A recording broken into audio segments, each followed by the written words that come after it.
Welcome to Whippoorwill Holler. I'm Miss Lori, and this is Mr. Brown. We live in the hills of Arkansas. We love the Lord.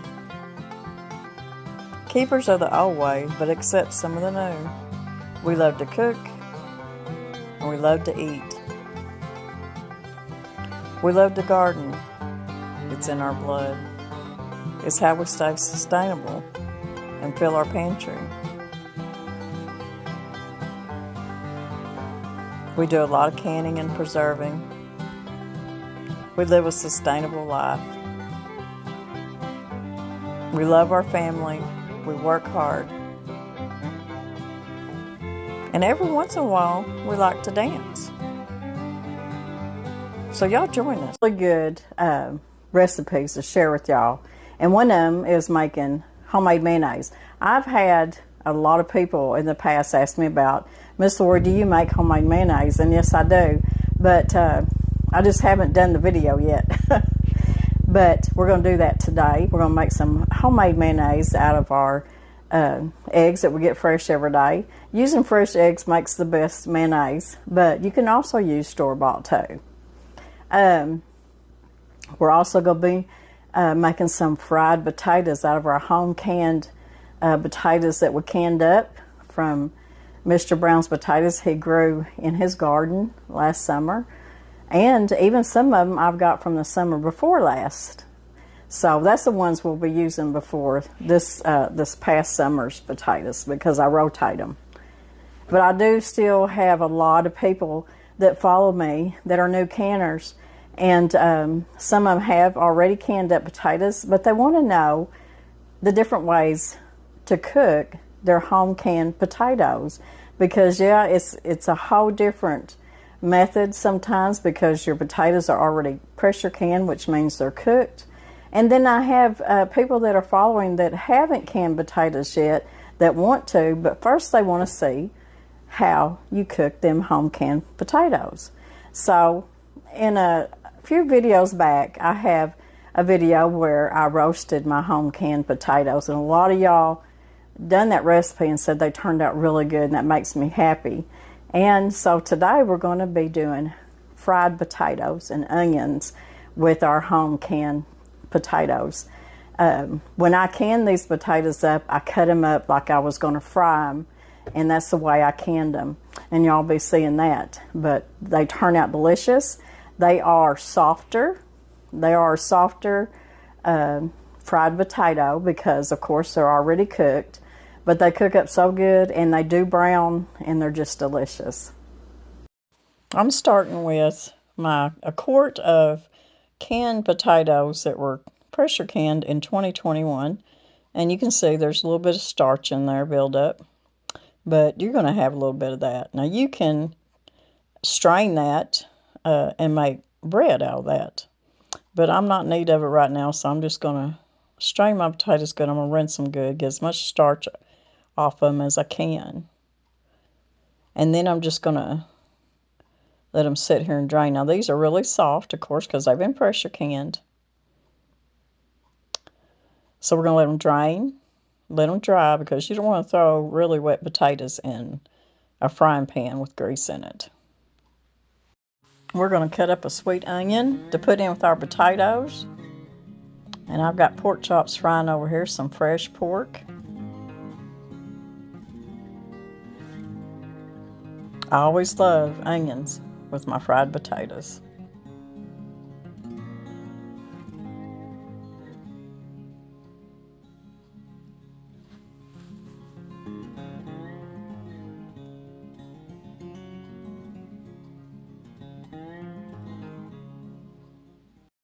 Okay, in my pan, I've got about 1/4 cup of peanut oil, but I'm also going to put a good tablespoon of bacon grease.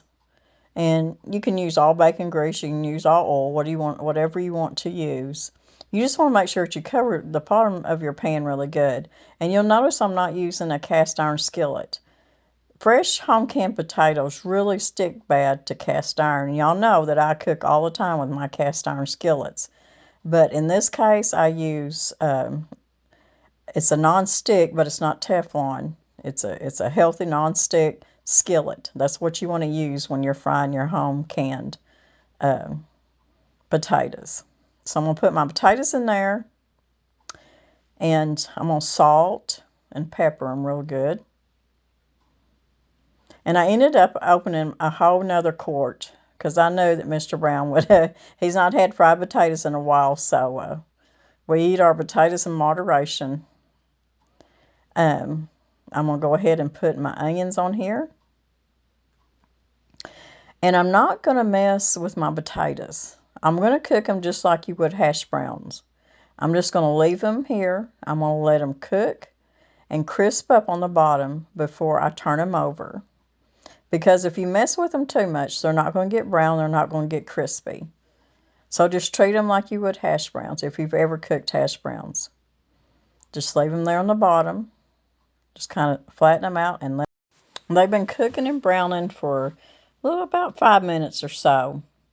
And what I'm going to do is I'm just going to kind of turn them over. And they are browning on the bottom. Now, when I fry fresh cut up potatoes, at some point I always cover them with a lid to kind of tender them up just a little bit. But you really don't want to do that with these canned potatoes. They're already soft. They don't need that lid and they don't need that steam. So now that I turned them over, I'm just going to continue letting them brown and crisp up on the other side before we flip them again. And here we are. They have been flipped again, and you can see how brown and golden they're getting. Smells so good in here. Our potatoes are pretty much done now. You can tell how golden and brown they've gotten. They're starting to crisp up on the bottom. You can tell as I flip them. I try not to mess with them too much. So the question I've been asked is, Miss Lori, can you pan fry your home canned potatoes? You sure can. You might just have to change a few things of how you fry potatoes. You have to treat these just a little bit different because they're already tender, they're already soft, they're already cooked. So all you're wanting to do is crisp them up. And here they are, golden beautiful and going to be delicious. So I hope this answered y'all's question. Can you fry up home canned potatoes? Yes, ma'am, you can. So it is worth it, y'all. It is worth canning up your own potatoes. Let's make some mayonnaise. Now I'm going to be using a pint jar and my hand mixer. To me, this makes the best mayonnaise. You just put your hand mixer right over your egg yolk and turn it on high speed. And that's going to get that emulsified really good. Now, I'm just going to keep my hand blender going, and I'm going to put just a pinch of salt. You got to be careful how much salt you put in here. And you don't have to put any salt at all. So I'm keeping my hand blender going. I'm going to get me about a tablespoon of Dijon mustard. You can use powdered mustard, but I don't like dry mustard. I like the Dijon. I think it makes a better mayonnaise, but you can use either. So you would use probably about a teaspoon of dry mustard if you didn't have any Dijon mustard. I'm going to put about a half a teaspoon of fresh lemon juice. Then I've got some white wine vinegar over here, and while I'm keeping my hand blender going, I'm going to put in about a half a teaspoon of white wine vinegar, and I'm just going to keep mixing. I want to keep my mixture going. Now you can do this in a small blender too. Now I'm going to use avocado oil. Avocado oil works really well in making mayonnaise because you won't have no aftertaste with it. So I've got 1 cup of avocado oil, and I'm going to kind of lean my hand mixture back just a little, and I'm going to start slowly streaming my oil in here, and I'm going to keep my blender going. And as it's mixing, I can feel it emulsifying. I can feel the mayonnaise getting thicker and building up in volume. So I'm just going to keep slowly pouring in my avocado oil. I like doing this in a small container because if you get too big of a container, sometimes your mayonnaise won't turn out and get the volume that it needs. So just keep mixing. Keep mixing that oil in, getting it well blended. My mayonnaise is getting pretty thick. So I'm just going to take my hand blender, I'm going to move it up and down and make sure that I've got everything blended and mixed in good. And my mayonnaise is pretty much done. I just want to make sure everything's mixed good, especially the oil. So, there you go. It's done about that quick. And it turns out so pretty. Pretty mayonnaise.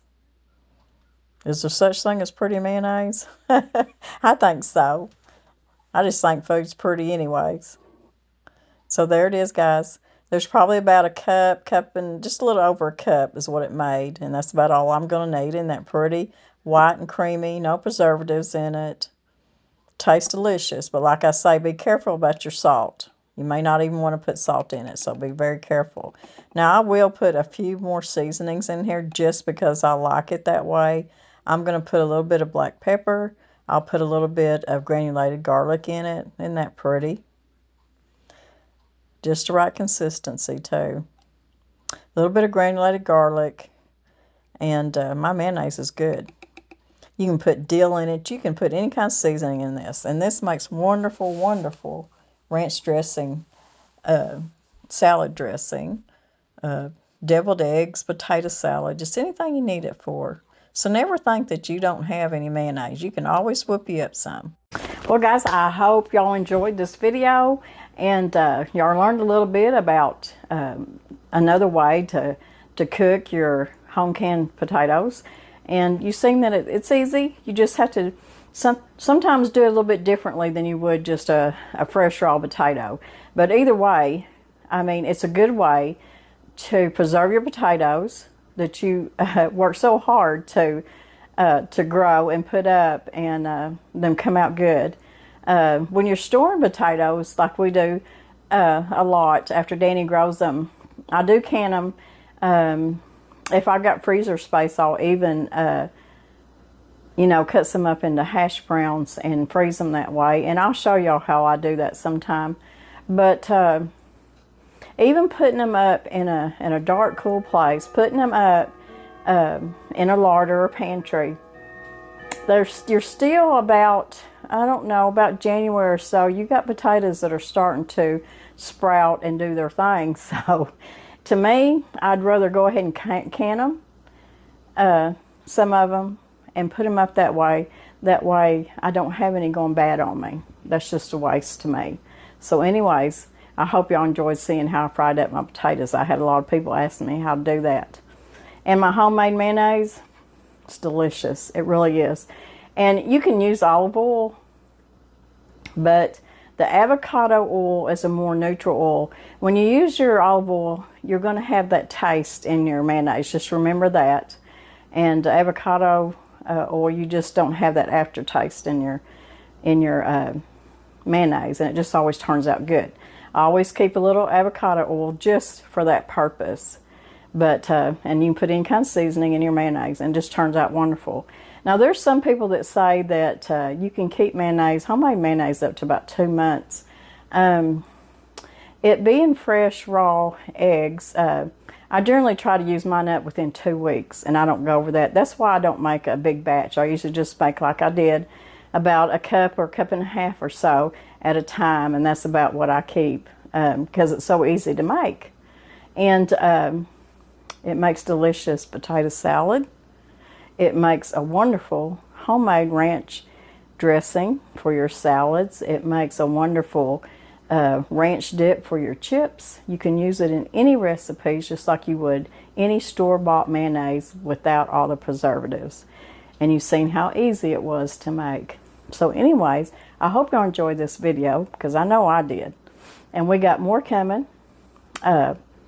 just busy days, busy lives, but we get on here just as quick as we can. And we've got snow. We're off work today, so it's a good day. But we're so happy to be here with y'all, and I wish Mr. Brown could be here just a little bit more. And it's going to get to the point that y'all see him more eventually. The man's just very, very busy man, and he is ready to settle down, believe me. So guys, y'all have a wonderful week, and be careful. Stock your pantries. Making mayonnaise, you're going to use eggs. We're very blessed that we are still getting a few eggs from our chickens. It was time for them to molt, so we weren't getting very many eggs. Eggs are very expensive. I can tell you that Danny and I live in one of the biggest egg producing areas in Arkansas. From egg layers to the chickens to you name it. There's chicken houses everywhere all around us. It's just one of the biggest areas of egg producers. There's no shortage of eggs here. There's no chicken flu. Everything's just normal. So I'm just going to leave it at that, and that's why I don't worry. There's plenty of cattle here. There's plenty of hogs. There's farmers here. There's farmers everywhere. There's cattle everywhere. There's eggs everywhere. There's no shortage. So I know I'll get some backlash on that, but the proof's in the pudding, and I know that here in this area, like I said, one of the biggest egg producing areas around, there's no shortage of eggs. So that being said, we love y'all. Don't worry. Just stock your pantry and live life and be happy.